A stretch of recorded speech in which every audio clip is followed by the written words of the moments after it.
I want to share a story about Artemis Langford, who is a student at the University of Wyoming and made history last fall as the first openly transgender woman to join a sorority. Being the first can be incredibly hard, and this case is no exception.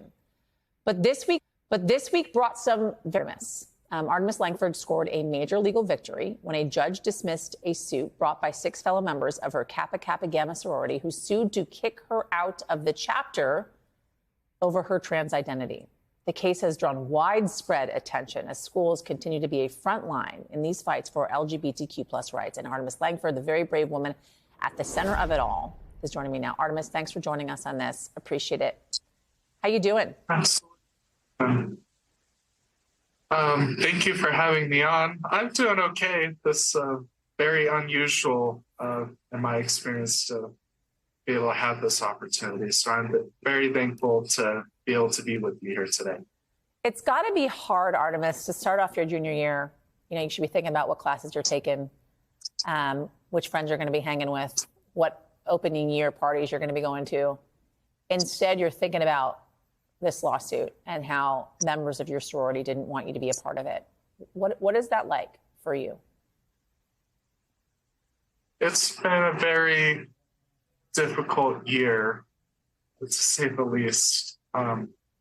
The sheer awe and surrealness of being in a media cycle again and again, even though I didn't necessarily want to be given all this attention just because of my identity.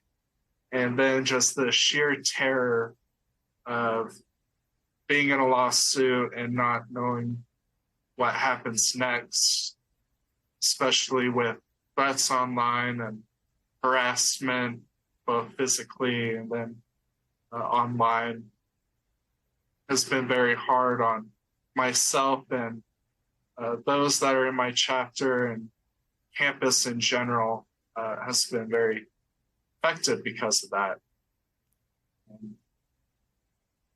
It's very difficult. Do people harass you on campus? Do that. Do they say things to you on campus? There have been some confrontations and interactions. Some are more pleasant than one would think. Like, one person came up to me saying that, oh, they were going to pray for me. I don't know in what context they wanted to convey that, but I thought it was like, oh, thank you for praying for me. Others have been just very hostile with passive aggression or glares and bumps into you, like someone like purposely tries to hit into you. Oh, man. Those kind of confrontations, I'm grateful nothing has gone beyond that, fortunately. I know this lawsuit was brought on by, I believe, 6 members of your sorority. Do you have support from other women in the house? I am very glad to have such great and supportive sisters in my chapter. I think as a sorority, Kappa, to me, demonstrates so much about very wonderful values, from loyalty to courage to trailblazing, such very smart people that I'm so glad to have on my side of the chapter. I think it's just a very difficult experience because no one was expecting to be there and to be in that kind of situation. And now it's been a great relief that perhaps it can finally be over. It takes a very brave and unique person to do this, to be a first in a situation like this, and then to continue on. What makes you want to stay with everything that you've been through? I think I want people to know that everything that they've experienced, that I'm certainly not the first trans person to ever be attacked by elements in the media to be used. And unfortunately, I don't think I'll be the last, but I want people to know that it's never okay for that kind of scrutiny on a person just because of their identity, just because I'm trans.